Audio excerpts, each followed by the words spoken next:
नमस्कार दोस्तों, आपका फिर से स्वागत है हमारी अपनी YouTube चैनल एप्रॉक्स स्टोरी पर। बहुत समय पहले की बात है। राजा उदयवीर उज्जैन के राजा थे। उनका स्वभाव न्यायप्रिय और साहसी था। उनके राज्य में प्रजा सुखी थी और उनके शासन में हर व्यक्ति की सुरक्षा का पूरा ध्यान रखा जाता था।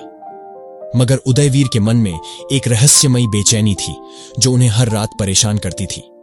उन्हें हर रात सपनों में एक महल दिखाई देता था जिसे उन्होंने कभी अपनी जागृत अवस्था में नहीं देखा था। यह खंडहर जो उनके सपनों में बार बार आता, किसी अभिशप्त स्थान का प्रतीक बन गया था। राजा उदयवीर के सपनों में एक अंधकारमय महल की झलक आती थी। उस महल के ऊंचे ऊंचे खंडहर अजीबोगरीब धुंध से घिरे हुए थे और चारों ओर घना जंगल फैला हुआ था। अक्सर राजा इस महल में अकेले खड़े होते और उसे देखते हुए महसूस करते कि वहां किसी आत्मा की उपस्थिति है जो उनकी ओर देख रही है। हर रात यह सपना उन्हें और अधिक बेचैन कर देता था। उनकी रानी और दरबारियों ने राजा की इस बेचैनी पर ध्यान दिया, लेकिन कोई कारण नहीं समझ पाया। हर कोई यही सोचता कि यह सिर्फ एक सपना है, मगर राजा का दिल कहता कि यह सपना नहीं बल्कि किसी पुरानी भूल का प्रतीक है। एक दिन राजा ने अपने सेनापति और मंत्री से अपनी बेचैनी के बारे में बात की। उसने उन दोनों को अपने सपनों में दिखने वाले महल का विवरण दिया और उनसे पूछा कि क्या वे इस महल के बारे में कुछ जानते हैं। सेनापति ने बताया कि राज्य के उत्तर दिशा में एक पुराना खंडहर है जिसे लोग अभिशप्त महल कहते हैं। वहां लोग जाने से डरते थे क्योंकि कई पीढ़ियों से माना जाता था कि वह महल शापित है और वहां एक आत्मा भटक रही है। राजा ने उसी वक्त फैसला किया कि वह इस महल में खुद जाकर सच्चाई का पता लगाएंगे। उन्होंने अपने मंत्री और सेनापति से कहा कि वह अकेले ही इस रहस्य की पड़ताल करेंगे।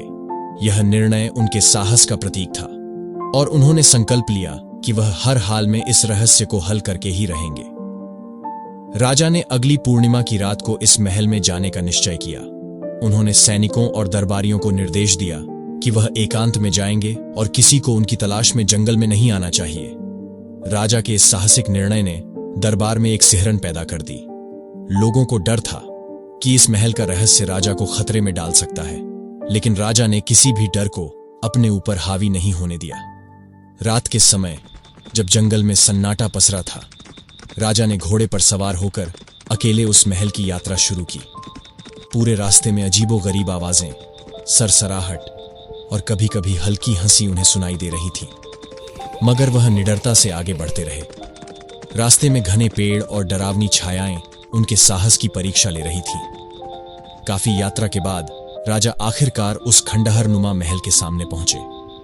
यह महल इतना पुराना और उजड़ा हुआ था कि उसकी दीवारों पर कई जगह दरारें आ गई थीं।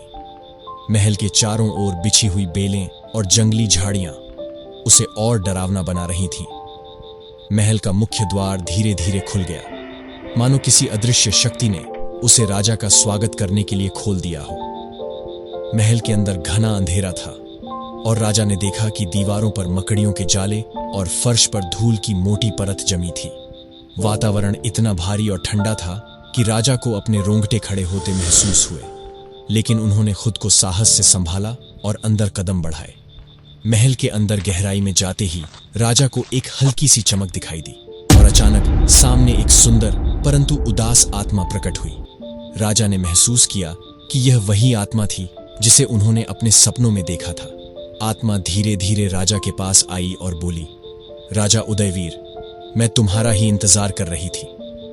राजा ने आत्मा से पूछा कि वह कौन है और इस महल में क्यों भटक रही है। आत्मा ने अपना परिचय रानी रत्नप्रभा के रूप में दिया। उसने बताया कि वह कई वर्षों पहले इसी राज्य की रानी थी। वह अपने समय में बहुत प्रतिष्ठित और बुद्धिमान मानी जाती थी, लेकिन कुछ दरबारियों ने उसके खिलाफ षड्यंत्र रचकर उसकी हत्या कर दी और उसे इस महल में दफना दिया। रानी की आत्मा को न्याय और मुक्ति की चाह थी, लेकिन उसकी आत्मा इस महल में कैद होकर रह गई थी। रानी की आत्मा की कहानी सुनकर राजा उदयवीर का मन भर आया। उन्होंने महसूस किया कि यह आत्मा उनके राज्य का हिस्सा थी और उसके साथ इतना बड़ा अन्याय हुआ था। राजा ने रानी की आत्मा को वचन दिया कि वह दोषियों को सजा दिलाएंगे और उसके साथ हुए अन्याय का बदला लेंगे। उन्होंने कहा, तुम्हारे साथ हुआ अन्याय बहुत बड़ा है और मैं इस अन्याय का प्रायश्चित करके तुम्हें मुक्ति दूंगा। रानी की आत्मा ने राजा को धन्यवाद दिया और कहा कि उसे अब केवल न्याय की प्रतीक्षा है। राजा ने अगले ही दिन महल से लौटकर अपने दरबार में उस समय के सभी पुराने दरबारियों से पूछताछ की। धीरे धीरे उसने सभी सबूत और गवाहियां एकत्रित की और उन दरबारियों के पाप सामने आए जिन्होंने रानी के साथ विश्वासघात किया था। जब सारे सबूत इकट्ठे हो गए तो राजा उदयवीर ने दरबार में दोषियों को कठोर सजा दी। रानी रत्नप्रभा की हत्या करने वाले दरबारियों को फांसी की सजा सुनाई गई और उनके परिवारों को राज्य से बाहर निकाल दिया गया। यह न्याय सुनकर पूरे राज्य में राजा के साहस और न्यायप्रियता की तारीफ होने लगी। न्याय का कार्य पूर्ण होते ही राजा ने उस महल की ओर पुनः यात्रा की। इस बार जब वह महल पहुंचे तो वहां रानी की आत्मा प्रतीक्षा कर रही थी। आत्मा का चेहरा शांत और प्रसन्न दिख रहा था। उसने राजा को आशीर्वाद देते हुए कहा, अब मैं मुक्त हो सकती हूं। आपने मुझे न्याय दिलाया और मेरी आत्मा को शांति दी। यह कहकर रानी की आत्मा धीरे धीरे अदृश्य हो गई। उस दिन के बाद राजा उदयवीर की बेचैनी भी समाप्त हो गई। महल अब वीरान था, लेकिन उसमें अब किसी प्रकार का डर नहीं था। राजा ने अपने राज्य में यह उदाहरण स्थापित किया कि न्याय और सच्चाई की राह पर चलने से कोई भी बाधा नहीं रह सकती।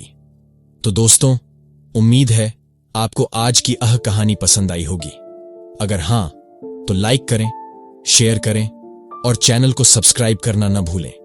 जल्द मिलेंगे एक नई कहानी के साथ। तब तक के लिए आपका और आपके परिवार का ख्याल रखें। धन्यवाद।